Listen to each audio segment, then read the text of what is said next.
Kalau awak memang suka hormon makin hancur, teruskanlah makan makanan ni setiap hari. Jangan terkejut bila badan mula protes. Pertama, minuman manis dan air bergas, insulin naik mendadak. Lama-lama jadi PCOS dan haid tak stabil.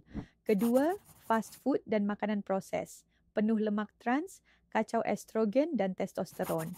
Ketiga, soya proses berlebihan, fitoestrogen berlebihan ganggu keseimbangan hormon. Keempat, kopi dan kafein berlebihan, naikkan kortisol, stres hormon, tidur kacau, ovulasi terganggu. Dan kalau selalu ambil daging Autenusu tak organik, sisa hormon dalam makanan tu boleh tumpang masuk ke sistem kita sendiri.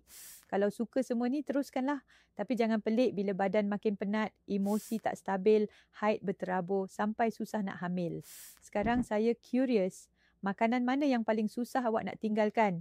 Drop komen kat bawah. Dan kalau nak mula reset hormon dengan cara lebih selamat, boleh sokong dengan Eva Q10, gabungan inositol, folic acid dan Cava Q10 untuk bantu